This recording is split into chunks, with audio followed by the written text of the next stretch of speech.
Well, good morning, everyone. My name is Rosanne Foust, and I am the President and CEO of the San Mateo County Economic Development Association, better known as SAMCEDA. We are so pleased to present our second industry series this morning, which is the healthcare landscape. This is very much top of mind for our communities in San Mateo County and, frankly, all over the country. As we were discussing with our amazing lineup of speakers shortly before all of you signed on, we are very fortunate in San Mateo County and the peninsula to have the quality and depth and breadth of healthcare that we have. So we're so excited with our four speakers this morning, and I'll introduce them in their entirety and then alphabetical order. They will proceed to present to you, and then hopefully we'll have a little time at the end for any Q&A. But we have Darian Harris, the Chief Executive Officer of Sutter Health, Mills-Peninsula Medical Center. We have Dr. Charles Lim, who is the Physician-in-Chief at Kaiser Permanente, Redwood City Medical Center. We have Dr. Natalie Pageler, the Associate Dean of Maternal and Child Health and Division Chief of Clinical Informatics at the Stanford School of Medicine. And we have Rick Shumway, the Executive Vice President and Chief Operating Officer for Stanford Healthcare. So wow, wow, and wow. What a lineup. We also have a Pittsburgh Steelers fan. You can figure out which one of our four speakers is a Pittsburgh Steelers fan, and maybe there'll be a prize in near future. But I am going to turn it over to Darian Harris at Sutter. Thank you so much, Rosanne, and really appreciate the opportunity to be here with you all. I'm going to share a few slides providing a quick introduction to who we are at Sutter Health, certainly here at Mills-Peninsula Medical Center. But I'm actually going to kick us off with a bit of a personal introduction. Now, I don't have any Pittsburgh Steelers references, so I'll go ahead and give you a hint. It's not me as far as the fan, but did grow up playing college football. I'm from the Southeast originally, both parents, Air Force, 20 plus years. Do love golf. You can see my little mini-me carrying his clubs. We love getting outside, traveling. And I'm married to an amazing nurse practitioner and director of palliative care here in California. So just a little bit about me. Worked all four corners of the country, amazing institutions, some of which I'm a Kaiser alumni myself, but worked at Mass General in the Pacific Northwest and brought me here to Sutter Health. And it's really an exciting and transformative time, and hope to share a little bit more about why. So quick Sutter Health at a glance. We have more than 60,000 employees across broader Northern California, Southern California, and we serve over 3.6 million patients and across our geographies. To give you a little context, that's about 1 in every 100 Americans get served by Sutter Health here in our geography, and over 12,000 incredible clinicians and physicians dedicated to expanding care each and every day. We also provide the full integrated spectrum of care delivery, also representing the 12th largest home health and hospice company in the country as well. And one of the things we were talking about certainly before is just the unique environment we're in here in San Mateo County with such amazing educational institutions like various GME programs or graduate medical education programs, both at UCSF, Stanford, and certainly here at Sutter Health. And we're aiming over the next several years to have more than 1,000 graduates from our residency programs here in Northern California. One of the things we also, I'd mentioned was providing the full spectrum of care, from virtual care, over 1.2 million virtual appointments, to outpatient services, so where you're going into the clinic to receive your care, to over almost a million emergency department visits, inpatient stays, the full spectrum of care across the continuum. We also support and have a health plan internal to Sutter Health. So we're really thinking about the wraparound care throughout every need you might have in your healthcare journey. And at Sutter Health, we've been supporting the community in Northern California for more than 170 years.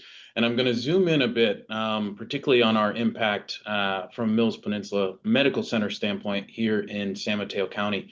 So we've been supporting our San Mateo County residents for over 100 years, actually established by Elizabeth Mills Reed who is a local philanthropist, who actually got us started providing incredible care to the community.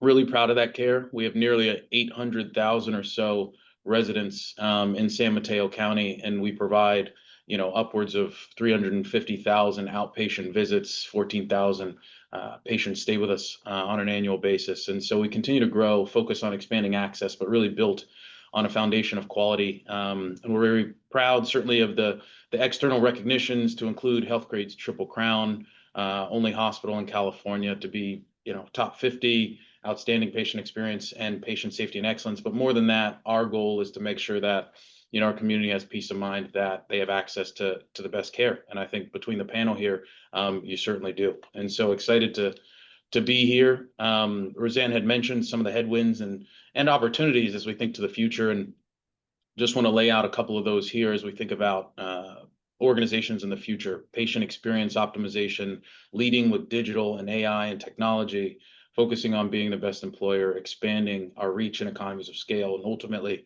building for resilience. And so that's us certainly here at Sutter Health and here at Mills-Peninsula Medical Center. So excited to be here with you and looking forward to the discussion. Now I'm going to turn it over to Dr. Charles Lim, the physician-in-chief at Kaiser Permanente in Redwood City. Thank you, Rosanne, and thank you, Darian. So I'll also like to start with sharing a little bit about my personal history. So I grew up in Boston, which means that I'm a big New England Patriots fan. I've always been a Tom Brady fan. So you can imagine having, someone like Brady for 20 years and not having Brady again. But I feel like we're climbing back up again with our new quarterback. Having said that, what brought me to the Bay Area was really, I had the privilege to attend Stanford University School of Medicine. And I think for many of us here, whether that's in the healthcare industry or outside, I think we come back to the Bay Area from wherever we were raised across the country. It's because of our experience, whether that's at Stanford or whether it's Cal or UCSF. So that's what brought me here. And I joined Kaiser Permanente because I believe in our model of care about prepaid health. And I think we'll get into the sort of some of the specifics of what that means. But currently, I live in Menlo Park with my wife and 3 young sons. And the next slide, please.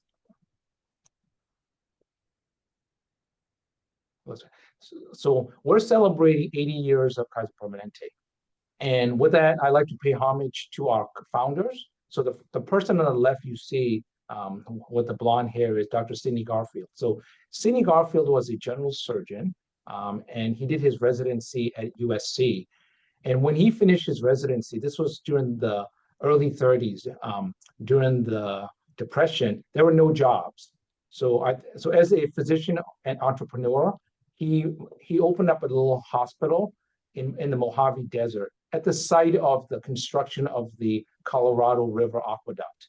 And that was the place where Henry Kaiser, who you see on the right, Henry Kaiser was he is an industrialist. He was like the Jeff Bezos and Elon Musk of the day. At the time, he was very influential. He was in construction, in engineering, and shipbuilding. And Henry Kaiser was a contractor for building that aqueduct and needed coverage for the employees. And the employees could not afford the fee-for-service healthcare.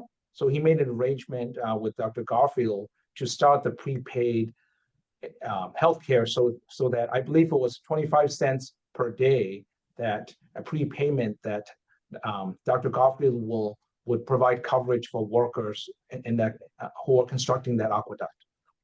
And we believe that this is a better idea for healthcare. And I'll just say that it's an idea, but I think over the past 80 years, we've been implementing that idea in many ways. Next, please. And one of the reasons why I joined is because I do believe in this integration of care and coverage, and that everything is under one roof. Next slide. Where your insurance company and your physicians, your pharmacy, and your hospital is all under one roof, and that everybody is aligned for patient-centric care that has the highest quality, care experience, care availability, that is the most affordable. Next paragraph, please. So, Kaiser Permanente, we are the pioneers of value-based care. And I think now we hear quite a lot of value-based care. And of course, there are many, many versions of value-based care. So Darian, at Sutter Health, I mean, you also have a version of value-based care. So for KP, we define value-based care as a model that improves health outcomes and increases access to affordable care through evidence-based medicine and a commitment to equity, simplicity, and aligned incentives across the system. Next, please. And this value-based care, we've been recognized recently, maybe about 2 weeks ago, by Forbes magazine. And this is a survey of 160 Americans rating what brand people feel represents value. And you see that the Kaiser Permanente brand was rated as on the top of the list. And you can also see the other brands that are out there, such as Costco, Land's End, Toyota, and Southwest Airlines.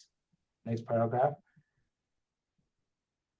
So I would say it's just not the reputation for our value-based care. We also have some outcomes that reflect that our model of care does improve mortality. And so this was published maybe about a month ago, a 10-year study comparing the all-causes mortality of Kaiser Permanente members across the country with the community where we operate, as well as the general American population.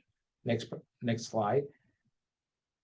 And you can see that on the left, measuring the rate per 100,000 people, that in the blue line below, that Kaiser Permanente members in a span of 10 years have lower mortality rates when you compare to the national average, that's in the green, as well as the communities in which we operate.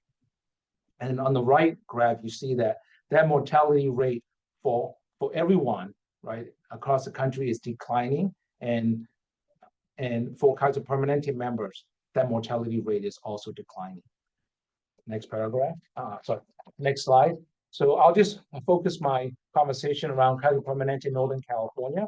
As all of you know, Kaiser Permanente is throughout the United States, not every state, but in many states. And this is our presence in Northern California.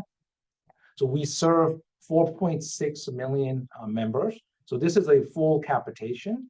And we have about 10,000 physicians and 46,000 staff across Northern California. Next paragraph. Next slide, I'm seeing. And in San Mateo County, we have 2 medical centers. So I work at the Kaiser Redwood City Medical Center. So we have a hospital in Redwood City, as well as a medical office building in San Mateo. And next slide.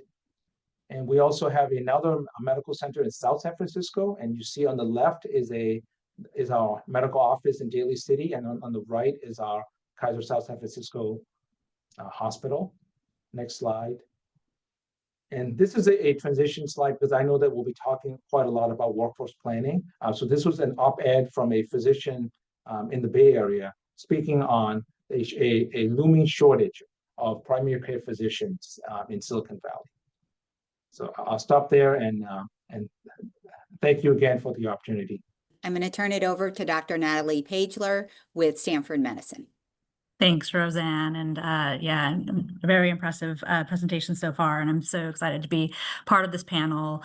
I'm going to be taking a little bit of a turn and focusing on both children specifically and families and from an informatics technology lens. So as mentioned, I'm the inaugural division chief of clinical informatics in the Department of Pediatrics here at Stanford, and has served as the chief health informatics officer at Stanford Children's for the last 10 years. Next slide, please. So I think you know a little bit about Stanford Children's, but just to give you an idea of the numbers and our organization, at the center, we have our Lucille Packard Children's Hospital, but we also have more than 60 clinics that are spread across the Bay Area, dedicated to serving children, families, pregnant women, and couples that are seeking fertility care. We see over 700,000 outpatient visits a year, deliver 4,800 babies a year. and as you can see, have a very diverse set of expertise. Next slide. What I am focusing on today is just talking about how exciting this particular era is and the role of technology in clinical informatics. So for those of you who aren't aware, clinical informatics is a medical subspecialty now that's focused on how we implement our information and communication systems to improve patient care, enhance access to care, improve population health, and strengthen the clinician and patient relationship. And so when we're talking about information and communication systems, that can be anything from, rolling out the electronic health records 20 years ago to really reaching out to our patients and families and engaging them in their care through our patient portal and health information sharing, to, of course, these days, thinking about AI and how we safely, meaningfully, and equitably implement AI for our children and families. Next slide, please. So we have a very well-developed clinical informatics department at Stanford Children's and Digital Information Services that has been rolling out these communication systems for many decades now, but there are some really interesting and unique perspectives on children and families that deserve extra attention. And so we are really partnering our operational teams with our academic teams to make sure that we fully understand the implications for children and families. And so just to highlight a little bit of that, as we think about engaging adolescents in particular, they have very unique needs and also unique vulnerabilities. And thankfully, in California, we are lucky to have a strong regulation around supporting our teens and protecting their privacy, but that gets very challenging to do technically. And so our research teams have looked at how we can set up our patient portals to both engage teens as well as their families and make sure we are fully empowering them. We are using things like large language models, ChatGPT, and evaluating how those may be applicable in the pediatric space and how they may support some of these unique technological challenges, and then evaluating things like our patients and how our patients and families perceive AI in the clinical space. Next slide, please. Our division is also very focused on educating the next generation of clinicians and healthcare providers. And so we know that education and medical practice is rapidly changing. And so we want to make sure that the future healthcare leaders are fully educated about both the technology, but the people and process aspects that go along with that. So we have one of the oldest ACGME approved clinical informatics fellowships in the nation. It's now over 10 years old, where we train physicians who have already been board certified in their primary clinical specialty to understand and learn about all the details of the technology that is implemented in the healthcare systems, as well as the leadership skills, the change management, the project management, the people and process aspects that they need to safely and meaningfully implement these systems in the healthcare. Next slide, please. And then finally, we also see it as our important responsibility to make sure that we are advocating locally, regionally, nationally for important regulations and technology development that will serve children and families. And again, there's some specific aspects of pediatrics that aren't necessarily well served by traditional technology. So we are on a wide range range of both pediatric organizations, as well as partnering with some of our vendors to make sure that they are incorporating pediatric specific builds, as well as making sure that national and local legislation, for example, the 21st Century Cures Act that mandated and empowered sharing of health information with patients and families, that was done thoughtfully for children and families. Next slide. And so just as a final kind of a cute example, but actually very powerful and meaningful, we always joke that babies aren't born with cell phones, and yet the electronic health record, when it was set up to capture a patient's name, date, birth date, address, email number, email address, and cell phone. And of course, what goes into those fields when a baby is born is often the mom, dad, grandma's information. You don't know necessarily who it is. And that leads to all kinds of downstream implications, because that's tied to how we communicate to our patients and families. That's tied to how we set up our patients and patient portals. It leads to confusion about who we're reaching, what language they may speak, and privacy breaches for especially our teens and young adults. And so we, with our operational teams and our research teams here at Stanford, redesigned our EHR to better serve children and families, but we also partnered with our vendor, Epic EHR systems, and got them to change that globally so that we can better serve children and families across the world, that we're better communicating and empowering them. So that's all I have for right now, but look forward to the conversation. Thanks for having me. And now I'm going to turn it over to Rick Shumway, also known as a Steelers fan. Well, I'm appreciative of being on this illustrious panel, despite Dr. Lim's misguided, support of the Patriots. But I'm sure we can have a good conversation at some point about that. But actually, I appreciated what Darian shared. We are in a unique place. I mean, you look at the panel itself. Amazing organizations doing amazing things in this region. And so we feel very fortunate to be here on the peninsula, supporting the important work that's going on in these communities. And so thank you for having us. We're really excited to be here. So I get to just spend a couple of minutes giving you a little bit of insight into a little maybe behind the scenes on Stanford Healthcare. It is an amazing place. I've been here for about 7 years now, and every day I come to work. It is invigorating. It is exciting, really, to see what the future of medicine is going to look like, and the people that we have here, like Dr. Pageler and others, really are shaping that, and it's really an exciting place to be. Notably, I felt like I had to do the obligatory, what is our mission? But it's something we actually believe in here. And our mission is pretty simple. It's healing humanity through science and compassion, one patient at a time. And that's like an ambitious thing to say, is we're going to heal humanity. We're going to do it through science. We're going to do it through compassion, and we're going to do it one person at a time. Missions are supposed to be ambitious. But if there's a place that it can be done, I really believe that it's here at Stanford. Really, really proud of the work that we do every single day.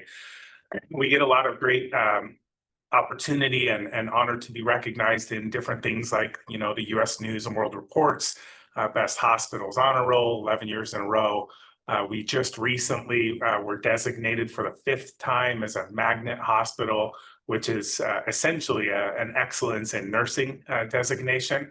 There are only 1.6% of hospitals in the United States that have actually achieved that 5 times. And so it's really amazing to see the types of things that are going on here at Stanford Healthcare every single day. We'll go to the next slide, and let me just talk you through a couple of the component parts, some of which you may be familiar with. This is Stanford Hospital. We still sort of affectionately think of this as new. It was built in 2019. For those of you who have had the opportunity to be here, it is an unbelievable facility. We call it 500P, that's 500 Pasteur Drive here in Palo Alto. And what I love about this is, well, there's so many things, but it's one of the most, if not the most, technologically advanced hospitals in the entire world. When we built it, we did so in partnership with Google and with Apple, with NVIDIA, all of the great organizations that surround us here in this area. And I think if you come here, you experience that. It really is an amazing place where amazing things happen every single day. If you go to the next slide, it's important, of course, that we have the great technology. It's important, of course, that we have the great people. But the most important thing is that when you come here, you know that you are getting the highest possible quality care that you can get. And I'm really excited about what happens here every single day, because we look at our quality and accountability through a lot of lenses. But one of the things that we measure ourselves against is all of the other large-scale academic medical centers across the country. And we look at our aggregate quality measures and make sure that we're tracking appropriately. And just recently, in the last month or so, we were recognized in the top 5 academic medical centers in the country for quality and accountability. It really is an amazing thing to see what happens when our patients are able to come here and get the care that they receive. I couldn't get through the presentation certainly without talking a little bit about the innovation that we have here. AI, nobody said it yet. I'm surprised. I feel like I can't get through any conversations on healthcare these days without talking about AI. All of our organizations are working on these things. But I'm really excited that here at Stanford Healthcare, we're developing some of the frontier-based applications of AI in a very responsible and safe way. One of my favorite things recently is we've developed essentially we call it chat EHR. And it's like Chat GPT for our physicians and providers. But what they're able to do is actually go into the medical record and ask it questions. When you think of medical records, they can be big and onerous and deep and complex and sometimes hard to navigate. So our physicians will have to go back through lots of records and figure out what's going on. We had a patient recently that was struggling with a diagnosis that was very, very complex.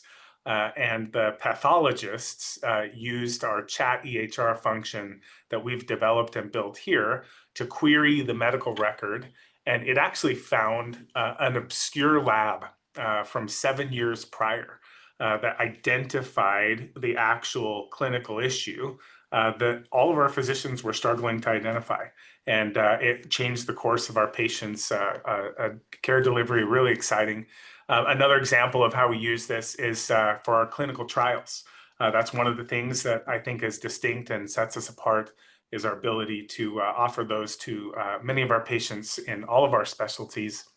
And we actually queried the chat EHR function to identify patients that were qualified for a really advanced clinical trial.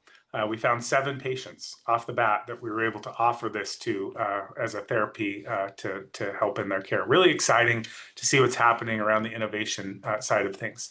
If you go to the next slide, this is something that we are exceptionally committed to.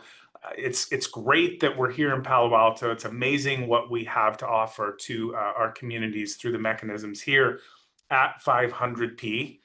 But long gone are the days when people are just going to come to Palo Alto. There are a tremendous number of needs and resources that exist well beyond this community. And so we firmly believe that we need to be where people actually are. And you can see sort of our network and our development of that network over the course of time. Over 80 ambulatory care locations. We have large scale centers anchored in different parts of the Bay, in the San Jose area, in the Tri-Valley, in the East Bay, and certainly, of course, over here on the peninsula. Very important to make sure that we're actually where people are, that they can access all of the things that I just described if you're in Pinole, or if you're in Los Gatos, or if you're in Palo Alto. And it's really important that we do that. But the other thing that I'll just say is it's not for us just about putting down buildings and putting services in communities. We sincerely seek partners. We know that we aren't going to be able to solve all of the issues in all of the areas on our own, nor should we. We want to partner We want to be connected to the people that are in these communities that actually know what the issues are. So we've got a lot of interesting partnerships. A couple of them I'll highlight. Dignity Health, we have a great partnership at Sequoia Hospital there in Redwood City, where we operate a 24-bed inpatient unit since May of 2024, which encompasses inpatient access to all Stanford services in Redwood City. We have our cardiothoracic surgeons that operate out of that site as well. Really amazing opportunity to partner with a great organization like Dignity Health and Sequoia Hospital. Sutter Health, we have amazing partnerships with. We are getting ready to open our Stanford Sutter Cancer Center in Oakland, which will open late next year to really serve that population in a really meaningful way by combining the power of both of those organizations. I look at my colleagues on this call and I think back to the good old days of early COVID and the partnerships that we were able to develop with Sutter, with Kaiser, and many others across this particular region to service the communities that we all collectively care about, really is what keeps our engines running. And then, of course, many community health and support organizations that we partner with, which is really great. The last thing that I'll just share with you is a little bit about what is going on in Redwood City. If you can go to the next slide. This is something that we are exceptionally proud of and we're exceptionally excited about. We've been in Redwood City in a meaningful way for the past 15 years with our large-scale multi-specialty outpatient center there in Redwood City. It includes over 50 Stanford specialties, access to clinical trials, all of the services that you might need in terms of imaging, therapy labs, et cetera. And for those of you who drive back and forth on 101, you will see steel coming out of the ground. We are really excited to expand those services with a new building opening in 2027, which will incorporate many of our other services like cardiovascular health, women's health, and LGBTQ plus health. Really exciting to see that coming together. What I'm exceptionally excited about is the opportunity that we are discussing about establishing, and I'm going to use the word world-class cancer center in Redwood City on that same campus. We're in the very early stages of this. We're currently in the process of gaining a lot of input and discussion from across the community as we develop what this vision could be. But we really believe that this will set the standard for cancer treatment across the world. It will happen in Redwood City, and we're really excited about it. We're excited that we'll be able to integrate all of the clinical, all of the research, all of the development and integration into one place, which is going to really shift, again, the course of cancer treatment. To do so, we are working very, very closely with our city, our county, our community leaders to make sure that we understand the needs of the community and that we're meeting the needs of the community as we go through that process. And so again, we're in such early stages of this.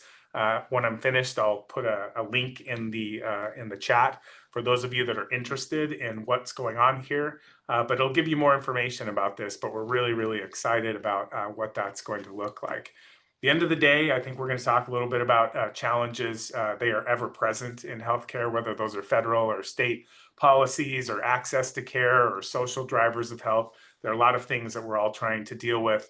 But we at Stanford believe that we are best positioned to address those things as we continue to partner with those that are around us and that are in the communities, that understand the communities, and that know what is going to be necessary for us to be able to enhance the work that's going on in every day that is so impressive. So thanks for having us. We're excited to be here, and I'll pause there and move on to the next section.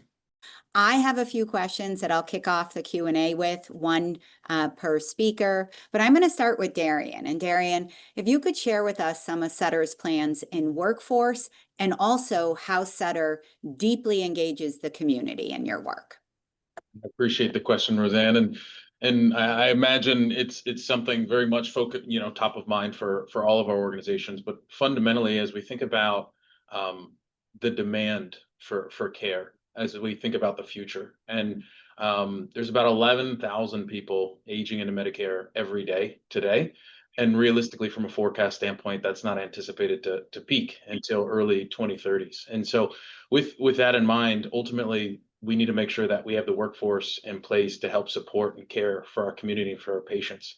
And so when I think about, workforce, I think Rick, took us back to the early days of the pandemic. If we learned anything from navigating that experience together, it's that we have to compassionately care for the people who care for others. We have to care for our teams and reconnect them with their purpose and support. And so there's a number of different ways that we're tackling that from a workforce standpoint. One is continuing to expand pipelines, right? Pipeline development, helping to train the next generation. I'd mentioned and alluded to earlier, historically, we've had a presence in the graduate medical education residency space, but we're looking to quadruple the size of our physician graduates over the next 4 years, and really make sure that we're continuing to be a part of the solution in conjunction with a number of our partners throughout the region. In addition to that, one of the things we were talking about was cost of living, particularly here in our geography before we jumped on the panel, which is significant for our workforce. And so one of the things that we're continuing to emphasize is our role as an employer fundamentally has to be different in helping to address some of the burdens and socioeconomic impact that's having on our workforce. And so one example that we're tackling that here locally is actually we are one of two hospital-based schools of diagnostic imaging in the country. And we actually provide tuition-free education for folks looking to get into healthcare with a foundation level of education. And so they're leaving, with a degree that allows them to play a critical role with a license helping to support caring for the community without the burden of tuition. And we really think we need to think in scale that thought process and that methodology even further afield. And one of the things that, Rick had touched on, and I think, Rick, to a certain extent, I think all of us in healthcare are trying to be mindful of not having AI be the first conversation we have, but it's certainly top of mind in many of the rooms we walk into. But I do think as an enabler for our caregivers is really critical. And so one of the ways that we've actually launched that, we've partnered with a company called Abridge, who does provides ambient AI listening software that ultimately has, for thousands of our physicians across the peninsula and certainly in the South Bay, to reduce the administrative documentation burden. No one went into medical school to spend all their time, what we call pajama time at home, documenting in the chart what happened throughout the day.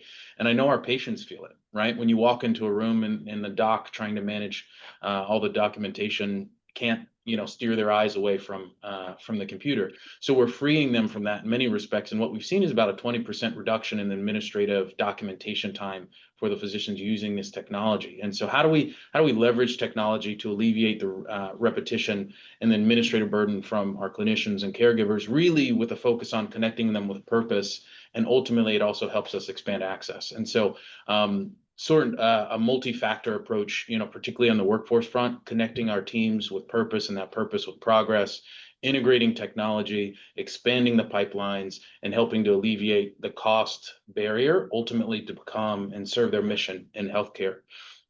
And as I think about, how do we connect with the community? We do that in a number of different ways. We're here in the community. I live down the street in Burlingame.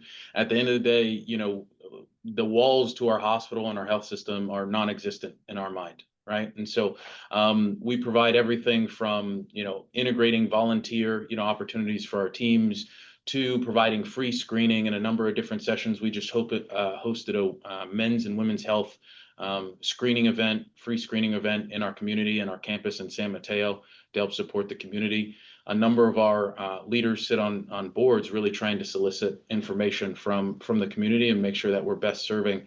And we also think one of the most important things is empowering our community with the information that they're interested in. And so, for example, this last year, we've hosted more than 6 community events here at the hospital and certainly in the community, focused on educating the community on really critical things that matter to them. What does it look like? Early signs of cognitive impairment, and what are your treatment options that should be considered, or what are the preventative options to our conversation around knowledge connecting to prevention connecting to wellness and well-being. And so there's a number of different ways that we're connecting with the community, and we're really excited to play that role. But one of the amazing things is many of our 2,000 plus caregivers and almost 1,000 physicians live here in the community and want to be a part of the solution. So we tackle it in a number of different ways. Thank you so much, Darian. So Dr. Lim, I'm going to turn it over to you. And Kaiser has been innovative in solutions to work with their workforce, address kind of the high costs of living here and to retain a workforce. So can you share with us some of those creative solutions and also give us an action item to what policies you think that we all need to be thinking about to implement to make it better for all of your healthcare systems? Yeah, sure. So, as we think about hiring, I really think about two buckets. One is recruitment, sort of recruiting the physicians and the staff. And then two is, of course, retention, right? So starting with what Kaiser Permanente does for recruitment is number one, we provide above market wages and exceptional benefits. So these are material offerings. In addition to that, I think that we have to recruit for fit. And what I mean by fit is that this is a very high cost of living area. So I'll give you an example of when we hire physicians, that we have to ensure that our physicians are either from the Bay Area, they grew up in the Bay Area, high school, family here, they have some anchor here that brings them back here. So maybe these physicians go to anywhere else in the country for their training, but then they want to come back because their families are here.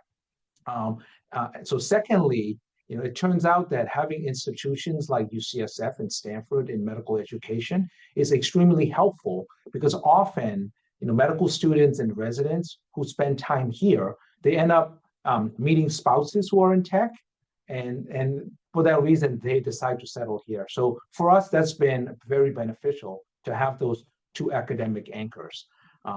For physicians specifically, we offer a home loan program where you can borrow up to 10% of the down payment of a home here, and then the interest is forgiven if you stay with us for over 10 years or more.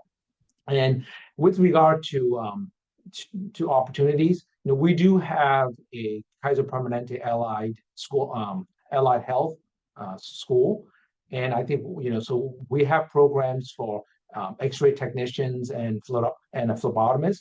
But we certainly, as an opportunity, we can expand that. And as a medical center in Redwood City, we are expanding some of our externship programs, like in surgical tech, as well as physician assistants, and even hosting medical students from places like Boston University. And lastly, I'll just touch on a policy opportunity is, I think AI is a double-edged sword, right? So there are absolutely opportunities and also there are threats. And I think we have to, as a healthcare ecosystem, I think we have to, say that AI is actually an opportunity because it is going to help us with our work. The rates of burnout is quite high among physicians and nurses and staff. And I think we have to convince the next generation of healthcare workforce that AI is our friend and that anything we can do in the community, especially when there's so much innovation in AI here, if you have a humanoid robot, for example, that can be your health buddy in the hospital, that we should be embracing that as a healthcare workforce and not as a threat for our job. So I think there's some policy and sort of some promotional opportunities available for all employers in the Bay Area. Thank you very much, Dr. Lim. So I'm going to turn it to Dr. Pageler.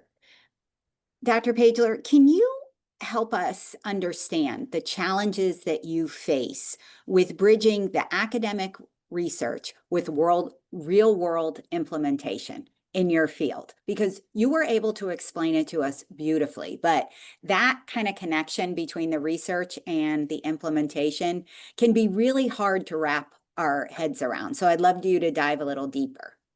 Yeah, thanks, Rosanne.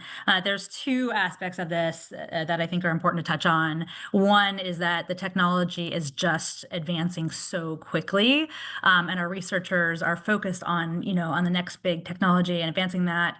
And yet the applications and implementation into the health system involves so much in terms of designing the ideal workflows, and educating our staff and our clinicians, educating our patients and families, understanding how they may react or accept that. And that takes so much time and energy, and explicit energy, and explicit evaluation on the implementation aspects. So really pairing our incredible clinician scientists, data scientists with implementation scientists is critical to make sure that we close that loop and make sure that the technology is safely, meaningfully, equitably being translated into the clinical system.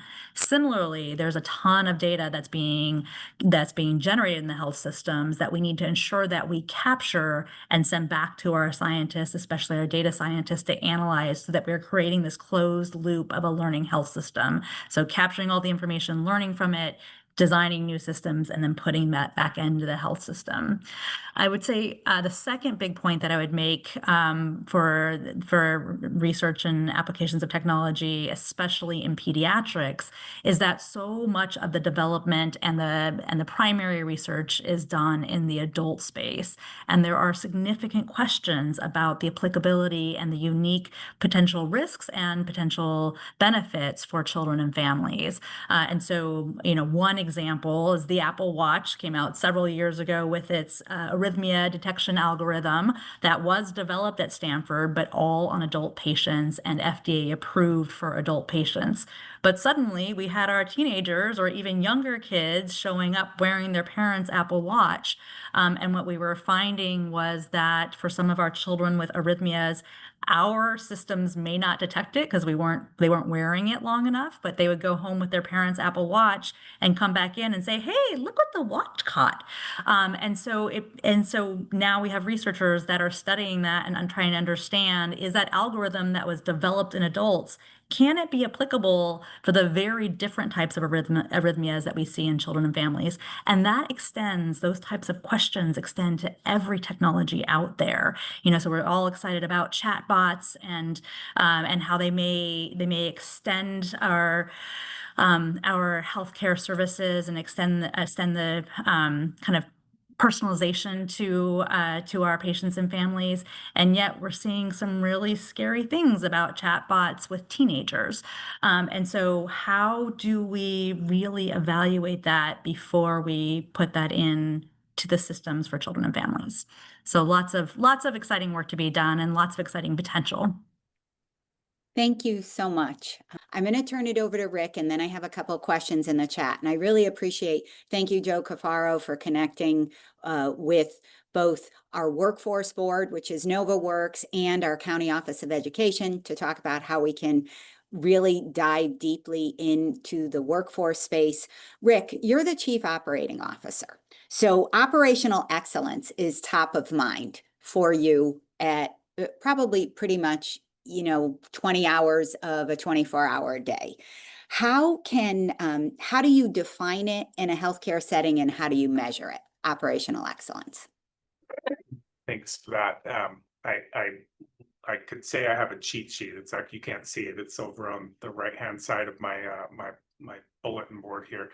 So at the end of the day, for us, it comes down to four things in terms of operational excellence. And at the end of the year, if we have met our targets and our focus areas and our outcomes in these four things, then it's been a good year. This is essentially what we're focused on. So the first one is, we talked a little bit about it, is quality, safety, and health equity.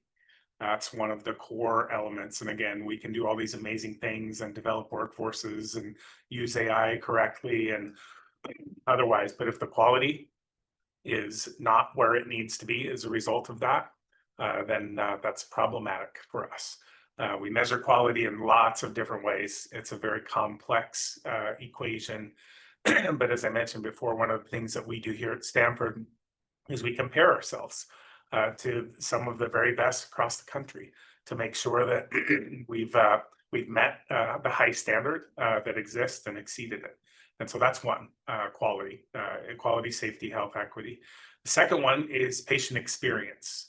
So again, we can be a great high quality organization and do really well in all of the other domains, but if the experience is terrible, then likely that's going to have implications on quality. It'll also have implications on lots of other things. And so we have to make sure that our patients are having exceptional experience at the same time that we're delivering exceptional quality.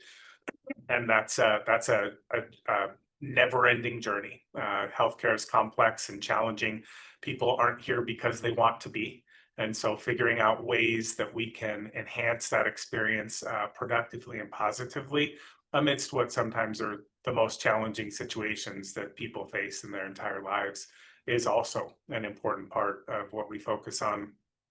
The third thing that we focus on, we've talked a lot about today, is employee engagement and making sure that our teams are well supported and that they have the resources that they need to do the important work that they do every single day, and that we are, as an organization, responding to the things that they're telling us about their environment, about our patients, and making sure that they're in positions to actually influence the decisions that we're making. And so our employee engagement is the third pillar. And then last but not least is our financial strength. You know, it has to be there. We absolutely have to have it so that we can invest in all of the other things that we need to invest in to be able to deliver those outcomes. So when you look at those four things, that is how we define operational excellence. And one is not more important than the other. They are equally important. And if one is out of balance or out of whack, then the others typically are as well. And so that's something that we really focus on pretty explicitly as we operate what's about a $10 billion health system every day. Thank you very much, Rick. So in our remaining 6 minutes, I'm going to turn it over to questions in the chat. First, I want to acknowledge and thank Lucy Wicks and Jen Tarai and Victoria Ramirez from Stanford. They put in the chat the link to Stanford Health in Redwood City and also the proposed new cancer center. I want to thank Stacy Wagner at Kaiser and Shasta Adesi and other Kaiser folks on this call for Stacy put in Kaiser's Academy for Mental Health Scholars. So if any of you don't know Stacy, that's just wrong. So you need to connect with her because she's amazing. And the two questions in the chat, one is from Laura Palmer-Lowen at NAMI, is the question on mental health. How are your organizations addressing mental health care parity? How well prepared are your organizations to deliver the pending requirements for comprehensive care for the first incident of psychosis? So that's one question. And then second question for Kaiser and Stanford is, with decentralized outpatient care and telehealth, real estate portfolios. Many of you have large real estate portfolios, and I love this from DES, our architect and engineering firm, understanding the adaptation. So who wants to jump in on either of those questions? I can jump in, Rosanne. I'll start with the behavioral health and then hand it over to my colleagues for the question oriented to them. So at Mills-Peninsula Medical Center here in Burlingame and San Mateo, we're one of the largest providers of acute adult and adolescent behavioral health in San Mateo County. And we've invested a number of different ways to actually expand existing access. And I'll talk a little bit about some of the exciting work we're trying to do, advocate for the state for some additional funding, because really appreciate the salient question around the necessity for parity in the behavioral health space. And so one, we have invested almost $4.5 million in the expansion of our and renovation of our psychiatric emergency services in our emergency department. We know fundamentally a traditional ED is not the ideal, suitable therapeutic environment for those experiencing crisis. And so behavioral health is really a continuum. And so that's one of the first steps, in that continuum. We also have outpatient services that we are expanding, intensive hospital-based outpatient services and partial hospitalization programs to help prevent, ultimately getting to the state of crisis. And then inevitably, we're also expanding and looking to optimize both thought and mood disorder infrastructure in our acute space. And so thought disorders are more like schizophrenia, mood disorders, anxiety, depression, and acute capacity. And so we have multi-million-dollar investments going into expanding access to that care. And we're really excited because we put a proposal together through the state through what's known as BCHIP funding, or Proposition 1 funding, to actually expand the behavioral health infrastructure. There was over $1 billion allocated from the state, where we're advancing a project that's not only going to allow us to expand our acute behavioral health services with a particular eye on adolescent expansion, given the rapid sort of escalation of demand for our teens and early 20s, but also help us bring chemical dependency resources back to the community with a chemical dependency and rehabilitation hospital. And so we're really, really excited to advocate for those funds. So it's top of mind for us because certainly our community is going to need it now more than ever as we head into the next chapter. Yeah, so I'll take the question around telehealth and the impact of that on real estate. So I think this is somewhere where, because of our value-based care and coverage model, that we provide omni-channel care, which means that it's whatever it takes to solve a patient's concern, right? Whether that's through a chat, an email, or video. And as such, so what we've done is say, if you have a problem and you want that solved, certainly, chat and virtual is an option. And because we're value-based, that we're able to provide those services without any fees or payments. And so that's slightly different from the fee-for-service model. At the same time, we recognize that a significant portion, right, of care delivery is still in person. It involves the human connection, human touch, maybe procedures. And as such, we continue to invest in facilities throughout Northern California. And Kaiser Permanente does have a large portfolio of real estate, both land and facilities across Northern California. One additional comment around the real estate. The answer unequivocally is yes. We are absolutely looking at our real estate portfolio as a result, not only of telehealth and the shift and change in care models, but we've talked a lot about workforce today. The workforce is shifting and changing as well. And so we are assessing and evaluating our needs for various real estate assets on the basis of what's happening with the workforce. And so definitively, while a large real estate holder as Stanford is, we're looking at that every day and making big decisions every single day. So yeah, that's our answer. I would just add, I mean, similarly for Stanford Children's and, especially again for pediatrics, where subspecialists are so few and far between. We have, our children's hospitals are very spread out, that the telehealth becomes an incredibly important way to reach children and families where they are and minimize the disruptions to school and the workday. And so that's dramatically kind of changed our approach to the physical space. And yet we still see that many of our children and families do want that direct connection. So it's really a balance that we're looking at. I want to thank each of our speakers. It is with heartfelt gratitude that SAMCEDA is so proud that each and every one of you are longtime members of our organization, that you constantly support us in our public policy and advocacy work. We are here as your partner. We are here to continue bringing this type of information to all of our members that are on board today. I look around at this screen and I just feel incredibly grateful. While things may be somewhat chaotic in our world right now, and I feel that it's important to acknowledge that, we are so fortunate in San Mateo County and the Greater Peninsula to have people like our 4 speakers today who are willing to spend an hour of their time with all of us and all of you who give back regularly. I don't think we say thank you enough. So I am saying thank you. And this conversation could have gone on for many more hours. But again, on behalf of SAMCEDA, we are so grateful. Have a wonderful day.